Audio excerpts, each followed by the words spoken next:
Hey y'all, it's Dr. Know-It-All. We are in, gosh, I don't even remember where we are. Somewhere in Texas. Not exactly sure. Three Rivers, Texas. That's where we are. So we are traveling. As I said, the next few videos are going to be a little bit less produced than normal, so forgive that. Also forgive the fact that the fan is blowing. It's very, very hot outside. It's currently 38 degrees. Holy crap. That's above body temperature. So anyway, yeah, when I looked at the weather forecast for Austin, it had a picture of a sun and a cactus and a teardrop. I think it was like so hot that you're supposed to cry about it. So anyway, I'm at this charging station, but as I was driving, I was watching the incredibly lovely interview between Ford CEO and a bunch of other people and Sandy Munro.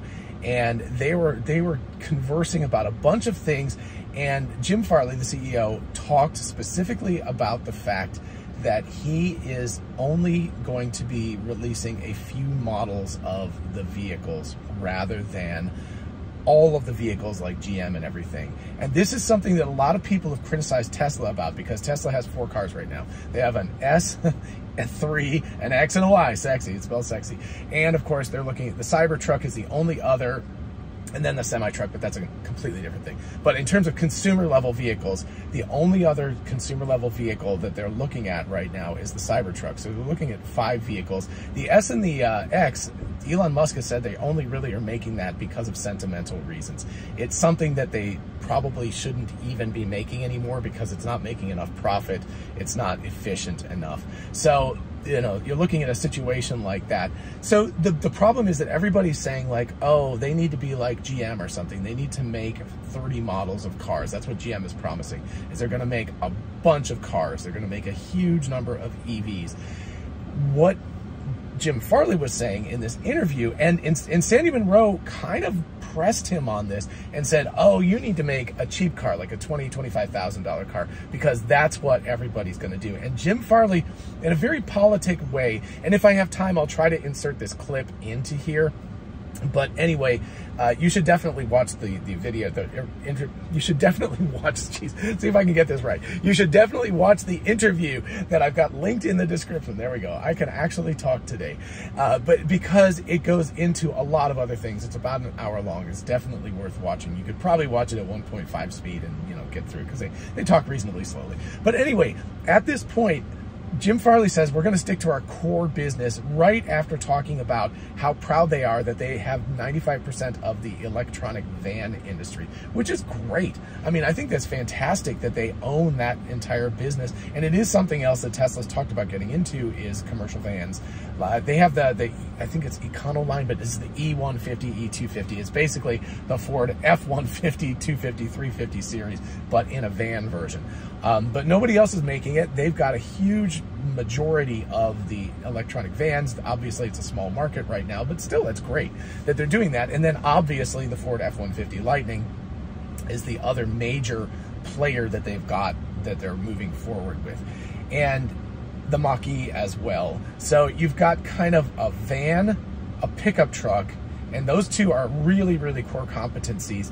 And then Ford has really struggled with sedans and even with SUVs and everything. Now, we did, you know, the Mustang Mach-E, I've got to say, is a really attractive vehicle. It looks nice. Obviously, when Sandy Munro tore it down, I was like, oh, I don't think I want to buy one of those. But, you know, wait a couple of generations and wait until the charging infrastructure, speaking of which, we've got, you know, the Tesla charging infrastructure. We just did a video about that. I'll put a link to it at the end of this video. But, you know, without the Tesla charging infrastructure, long road trips like what we're doing would be basically impossible. And so it's very important that all of that stuff gets built out. But, you know, over a couple of years, I could see with a new generation of Ford and with better interiors, better, you know, not interiors, but better, you know, plumbing and all of that stuff, and battery management system, I will stick with the Tesla for sure. And I have a feeling Lane is going to like the Cybertruck when it comes out. But she is very, very into the Mach-E. So I could see us eventually buying a Ford Mach-E. So that is a possibility. I don't think we're going to buy an F-150 Lightning, because neither one of us is really that much of a truck person, ironically. I want a Cybertruck because I want a Cybertruck, not because I want a truck. So it's kind of a weird situation.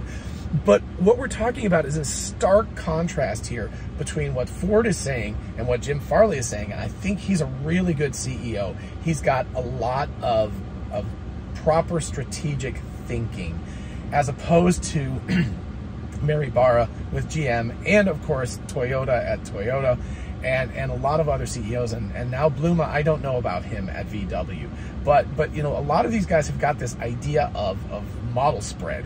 They're just like, we need to release a model in every category in order to be successful.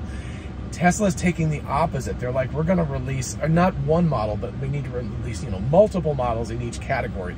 Tesla's going one model per category, hit the main ones first, right? So it's like SUV, well, they did sedan first, but sedan, then SUV, then smaller sedan, then smaller, cheaper SUV, and then truck. And that's pretty much it for consumer vehicles. Vans are obviously something, but they're a relatively commercial type of vehicle. So they're like, focus, focus, focus. And I've talked about this. One of the major advantages that Tesla has and how they can move so quickly is that they're able to focus on these vehicles and make them only, and iterate and perfect all of this stuff.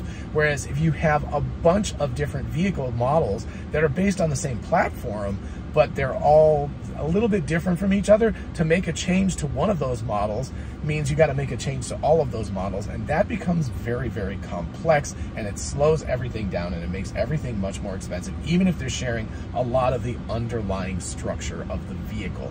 And that is a significant problem for all of these companies, thinking that they're going to be able to get away with just releasing a plethora of models. It's going to slow them down. You know, Jim Farley talked about 60 factories. They have 60 manufacturing plants around the world, I assume. And that to do that, to get to 2 million electric vehicles by 2025, 2026 actually. So I think he said 3.5 years from now, so that'd be 2026. But to get to 2 million electric vehicles by 2026 is an incredible ask with the amount of different manufacturing facilities they have. One of the big advantages, again, that Tesla has is they've only got 4 factories right now. I know they have Nevada as well, building the semi-truck and batteries and things like that, and they've got a lot of ancillary factories and everything. But basically, they are able to build these monster factories where they can work as efficiently as possible to manufacture just 1 or 2 models of vehicle. That has a huge advantage as well. But anyway, getting back to what Sandy Munro said, he said, oh, you're going to release a cheap $25,000 car-ish, you know, something like that. And Jim Farley really pushed back on that. He was very politic about it, but he said, we're going to focus on our core competency. We're going to do what we do best. And I think the translation from CEO speak was, no, we're not going to get into that. Ford has had a very, very disastrous relationship with smaller, cheaper cars. They just have kind of exited the premises. They've gotten away from that stuff because I don't think it was, you know, financially beneficial to them. And also the profit margins on inexpensive cars are not that great anyway. So basically, what he's saying is we're going to abdicate the other less expensive sedan type of vehicles to somebody else. They mentioned China as well. They talked about China and how EV adoption is already over 20% in China. Didn't really talk about Chinese manufacturers, but they did talk about the fact that they're coming to Norway and the Netherlands and some other places in Europe. They're starting to pop up in Europe, and that is going to be where the inexpensive cars are going to come from. That's sort of my prediction. And I think it's going to affect the way that Tesla operates in the future as well. And I'm kind of likening this to, if you want to do an analogous situation, it's like Apple versus, not Samsung, but like less expensive Android phones. So Apple's like, we don't have to have 100% market share. We just have to have the profitable market share. That's what we want. So Tesla's like, we want cars that make us money, and a good deal of money, so that we have high operating margins. If somebody else wants to come in and make $20,000 entry-level vehicles, good on them. They can take that slice of the pie because they're going to have razor-thin profit margin. Now, of course, if they build them in China or mostly in China and assemble them in the US to get around tariffs, whatever, they can work on that and try to get their own profit margins. But it's better to have smaller market share with fewer vehicles and have more profits, to have a very, very high profit margin. That's much more sustainable than chasing down every little rabbit hole of potential model and potential variations on models and things like that. So anyway, in short, it's like already 10 minutes long. But anyway, in short, the basic idea here is that Jim Farley is doing absolutely the right thing. He's saying, we need to focus on our core competency. We need to make vehicles that will make us money, that are profitable, and we need to build out. It's kind of, they're taking a little bit of the page out of Tesla, where they're starting at higher end vehicles. I know the F-150 starts at 40,000, but I still don't think you can even buy that, and nobody wants that version. They want the 70,000 plus version. So start at the top, get profitable vehicles, get profitable, get all this stuff working, and then if possible, work your way down. I believe that, I just don't know that Tesla's ever going to release a $25,000 car. Of course, it would be $30,000 now, but I believe that they will build less expensive vehicles, but not focus on the less expensive. It's going to mostly be about durability, because they're going to be looking at robo-taxis. I've talked about this a bunch of times, but anyway, that's kind of my prediction, is that they're really, they're going to announce something, because they keep saying they're going to announce it. So they will announce something, but the focus is going to be less on exactly how cheap it is and more on how durable and how multi-purpose it can be and how software driven. That's where they're going to go. Lane's coming back. I'm almost done with my charging, and I've got to go to the bathroom. So anyway, we're on our way to Texas. If you don't remember, going to the Tesla shareholders meeting tomorrow. I have no idea how much I'll be able to film or, you know, talk about outside of the meeting itself, but definitely expect a recap of the adventure of being in Gigafactory, Texas. Super looking forward to it. And in the meantime, everybody have a lovely day, and I will talk to you again tomorrow. Bye-bye.